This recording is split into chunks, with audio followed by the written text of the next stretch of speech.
서울시 교육청이 일선학교에 배분한 통일교육용 참고도서에 북한을 미화한 책이 포함되어 있던 것으로 밝혀졌습니다. 게임과 스마트폰 등 청소년 중독이 사회적인 문제로 떠오른 가운데 한국 교회의 역할을 촉구하는 목소리가 나왔습니다. 세계 곳곳을 복음의 빛으로 밝혀온 구TV 글로벌 선교 방송단이 출범 5년 만에 12기를 맞았습니다. 신약 성경 중 유일한 역사서인 사도행전을 누구나 보기 쉽게 만화로 풀어낸 책이 출간돼 눈길을 끕니다.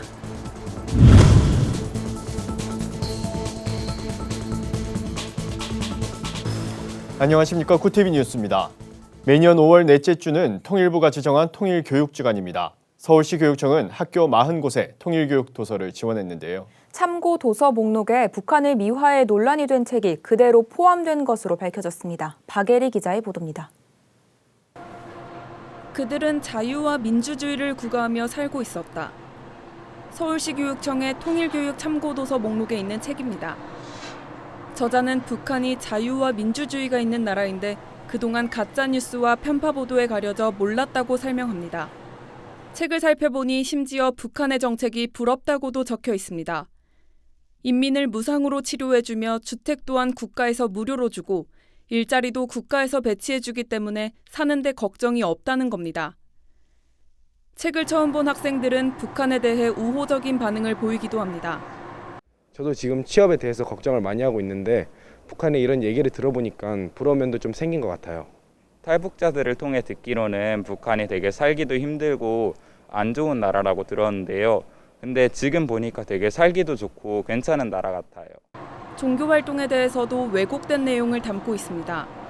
책에는 누구도 종교 생활의 자유와 권리를 침해할 수 없으며 정부에서도 일절 관여하지 않는다고 명시되어 있습니다.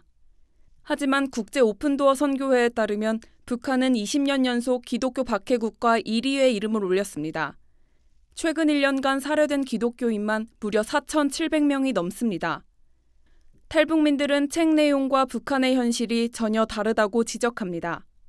북한에는 종교의 자유가 없어요. 예수 믿었다는 것 때문에 성경책을 가지고 있다는 것 때문에 지금 보위부 감옥에 갇혀 있는 사람들이 얼마나 많은데요. 이런 시스템을 가지고 있다고 자랑은 하지만 내부를 파헤쳐보면 그렇진 않다. 이중적이다. 이런 것들도 정확히 어필을 해줘야 아이들이 시행착오를 안 겪을 것 같아요. 해당 책자가 통일교육 참고도서 목록에 포함된 사실이 알려지면서 논란이 일자 서울시 교육청은 다양한 관점에서 교육할 수 있도록 자료를 구성했다고 해명할 뿐 도서 목록을 그대로 일선 학교에 전달했습니다. 다양한 관점은 학교에서 교육하는 방법이나 그다음에 교육하는 목적이나 교육하는 방향성이 학교마다 조금씩 다르잖아요. 다양한 관점 필요하고요. 그 시도에 있는 자료를 일단 참고를 했고 현장 지원반 선생님들이 어떤 추천도 받고 서울시 교육청의 답변처럼 다른 시도의 사례를 참고하고 추천도 받았다는 통일교육 참고도서. 사실과 다른 주장이 통일교육이란 이름으로 포장돼 자칫 학생들의 가치관 형성에 영향을 미치지는 않을지 교육기관의 신중한 검토가 필요해 보입니다. 구TV 뉴스 박예리입니다. 게임과 스마트폰에 중독 증상을 보이는 청소년이 급증하면서 청소년 중독이 사회적인 문제로 떠올랐습니다. 이런 가운데 한국교회가 중독 예방 전문가를 양성해 문제 해결에 앞장서야 한다는 주장이 제기됐습니다. 최상경 기자의 보도입니다. 최근 초중고 학생 5명 가운데 1명은 스마트폰과 인터넷 중독 위험군에 속한다는 조사 결과가 나왔습니다. 청소년 상당수가 일상생활에 심각한 장애가 있거나 자기 조절이 어려울 정도로 중독 상태에 있다는 겁니다. 청소년 중독 예방 운동본부는 이 같은 중독 실태를 알리는 자리를 마련하고 청소년 중독 예방에 한국교회가 동참해 줄 것을 호소했습니다. 특히 중독 관련 기구를 조직하는 등 교단 차원의 적극적인 협력을 구했습니다. 총회와 연합단체가 이 중독 예방의 길에 함께 좀 동행해 주시길 좀 부탁을 드리면서 특별히 총회가 중독 예방 특별위원회를 꼭 조직을 해가지고 함께 중독 예방의 길에 협력해 주시기를 좀 부탁을 드리겠습니다. 운동본부는 스마트폰과 인터넷, 게임 등 각종 중독의 위험으로부터 청소년들을 보호하기 위해 지난해 7월 출범했습니다. 현재 중독 예방치유 정책 연구와 대국민 캠페인, 문화 콘텐츠 개발 등 중독 예방 활동을 꾸준히 벌이는 한편 교회 내 중독 예방 전문가를 양성하는 데 주력하고 있습니다. 기독교 영성이 중독 문제를 해결하는 중요 요소라고 보고 교회에 중독 전문 사역자를 세우는 일이 필요하다고 판단했기 때문입니다. 이 중독의 문제는 어떤 프로그램이나 개인의 노력만으로 되지 않는다는 걸 수십 년 동안 보았습니다. 결국은 이 영적인 영성으로 해결해야 되는데 마지막 그 영적인 부분은 교회에서 할 수 있는 일이다라고. 운동본부는 교회가 중독 전문 사역자들을 양성해 교회 안에서 중독 문제를 해결한다면 지역사회와 가정을 중독으로부터 지키는 데 큰 도움이 될 것이라며 한국교회에 관심을 당부했습니다. 구티비 뉴스 최상경입니다. 지난 5년 동안 세상을 복음의 빛으로 밝혀온 구티비 글로벌 선교 방송단이 12기를 맞았습니다. 11기 위촉으로 전 세계 2만 6천 명이 넘는 선교 기자가 활동하게 됐는데요. 위촉식 현장을 김민주 기자가 보도합니다. 세계 곳곳에서 선한 소식을 발굴하는 구티비 글로벌 선교 방송단 12기가 위촉식을 갖고 본격 활동에 들어갔습니다. 이날 행사는 코로나19 방역 지침을 철저히 준수한 가운데 진행됐습니다. 참석자 모두는 구티비가 설치한 전신 소독기를 통과한 후 행사장에 입장했습니다.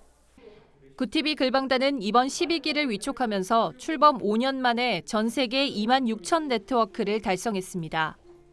이번 12기엔 지난 4월 앞서 위촉된 대한예수교장로회 백석총회 선교사들을 포함해 교회와 기관, 구티비 천사 프로젝트 지원자까지 총 1,108명이 동참하고 있습니다. 국내외 선교 현장에서 선교 기자로 활동하게 된 글방단 12기는 코로나19로 어려운 가운데 세상에 소망을 전할 수 있는 소식을 발굴하겠다고 포부를 밝혔습니다. 이 방송단을 통해서 우리 인도 상황을 알리고 또 더 많은 사람들이 선교에 동참할 수 있으리라 생각하니까 더 한없이 기쁘고요.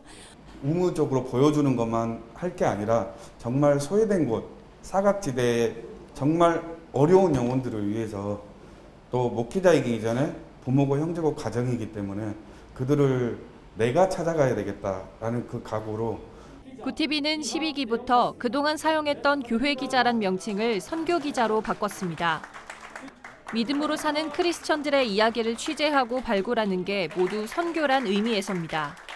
김명전 대표이사는 크리스천의 믿음, 선한 행실을 보고 하나님께 나아오게 하는 것이 글방단의 역할이라며 하나님의 역사를 일궈내는 전사의 역할을 잘 감당해달라고 말했습니다. 이날 위촉식에선 CCM그룹 갓서번트가 멋진 하모니로 글방단 12기 출범을 축하했습니다. 한편 구티비는 그동안 꾸준하게 활동해온 글방단 가운데 우수 기자도 선정해 시상했습니다.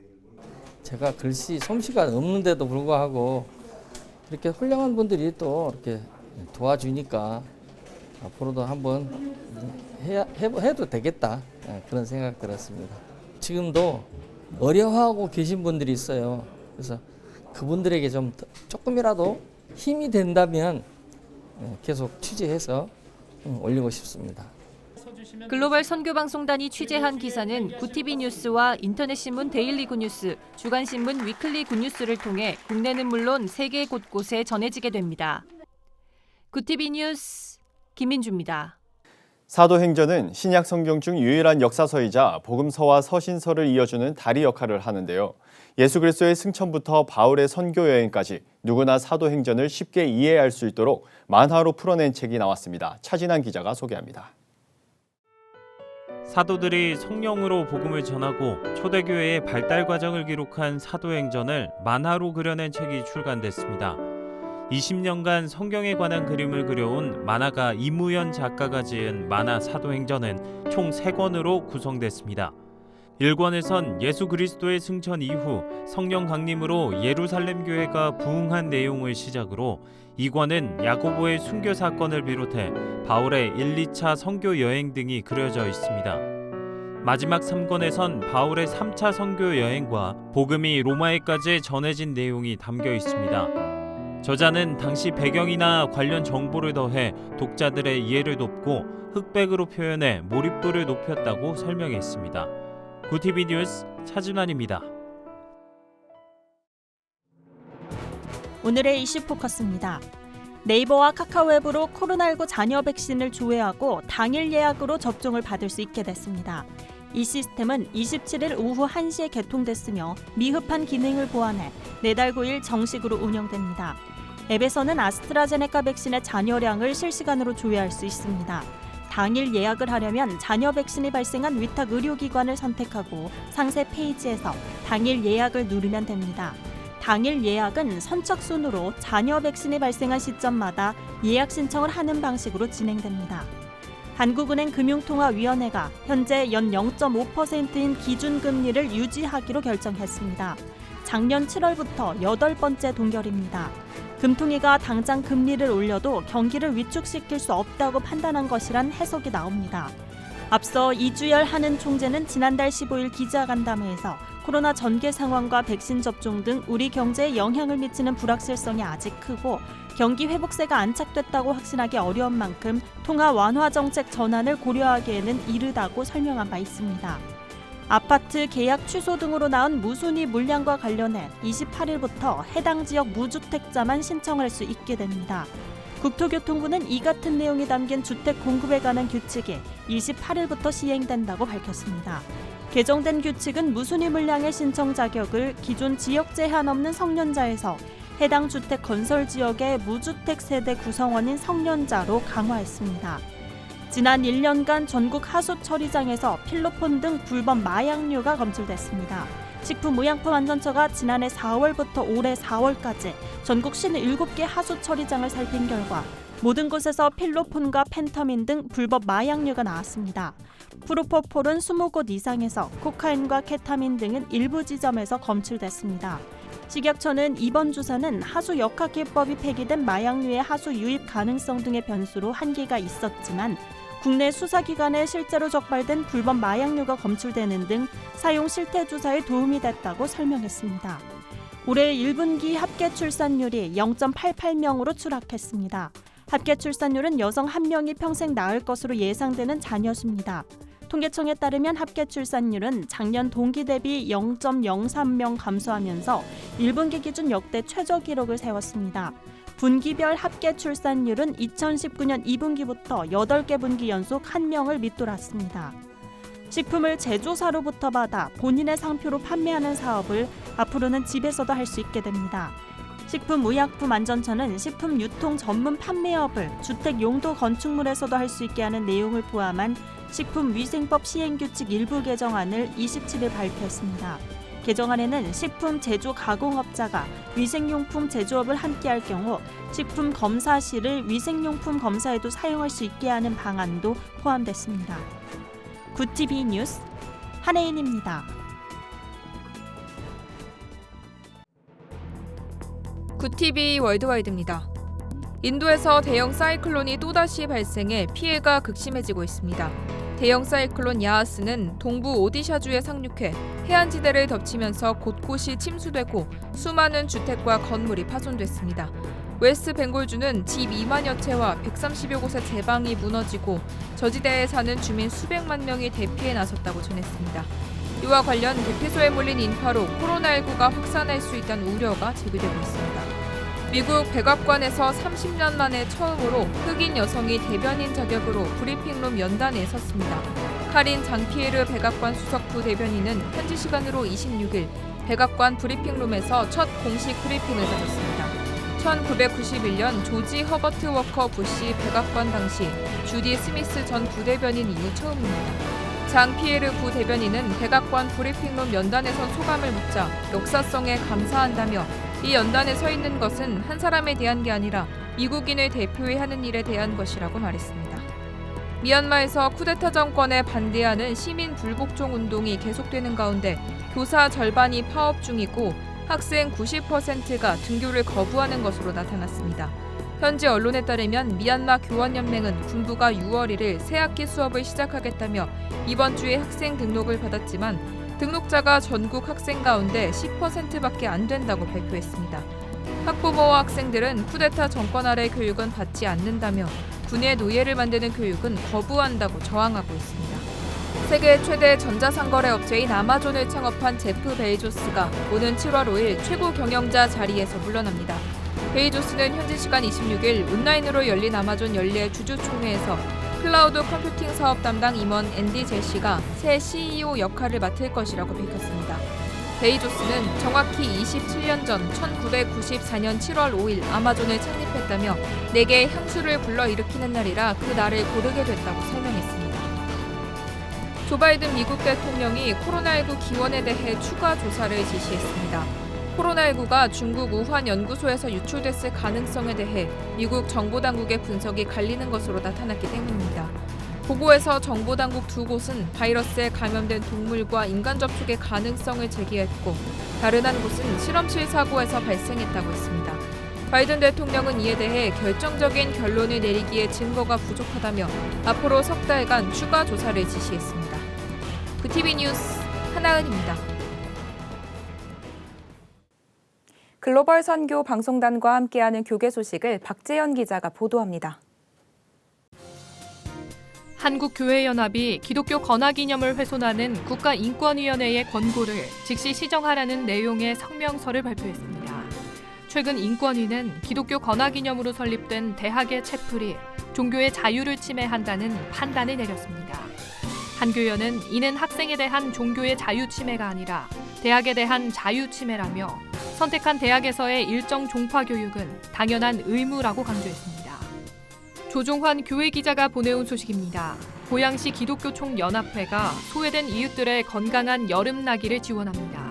고기총은 지난 20일 경기도 고양시 덕양구청을 방문해 선풍기 60대를 기증하고 독거노인 등 소외된 이웃을 위해 사용해 줄 것을 요청했습니다. 고기총 대표회장 문성욱 목사는 앞으로도 어려운 이웃을 위한 섬김 사역을 지속해 나가겠다고 밝혔습니다. 대한예수교장로회 합동총회 교회 자립개발원 광주전남 권역위원회가 일하는 목회자를 위한 일터 영성 세미나와 취업 설명회를 오는 6월 7일 개최합니다. 이번 세미나는 코로나19로 생계를 위협받고 있는 미래 자립교회 목회자들의 맞춤형 일자리를 제공하기 위해 마련됐습니다. 특히 이날 세미나는 일터사역개발원 방성기 목사의 일터 영성 강의와 만나플래닛 조양현 대표의 사업 설명 등이 진행될 예정입니다. 라이프 오브 기독교 자살 예방센터가 현장에 있는 목회자들에게 정신건강 상담 관련 지침을 제공하는 가이드북을 발간했습니다. 총 3장으로 구성된 가이드북은 상담 준비와 진행 과정 등 정신적 어려움을 겪는 성도들을 직접 만나는 목회자들의 상담 방법이 담겼습니다. 조성돈 라이프오프 대표는 한국교회 목회자들이 성도들의 정신건강 문제에 적절히 대처할 수 있길 바란다고 전했습니다. 굿TV 뉴스 박재현입니다. 어린 시절 읽은 책은 평생 간다는 말이 있습니다. 그런데 사실과 다른 내용을 배우게 된다면 어떨까요? 앞서 전해드린 북한을 미화한 책 얘긴데요. 다양성도 좋지만 왜곡된 교육이 미치는 영향을 간과해서는 안 될 것 같습니다. 네, 이상으로 뉴스를 마칩니다. 오늘도 함께해 주신 여러분 고맙습니다.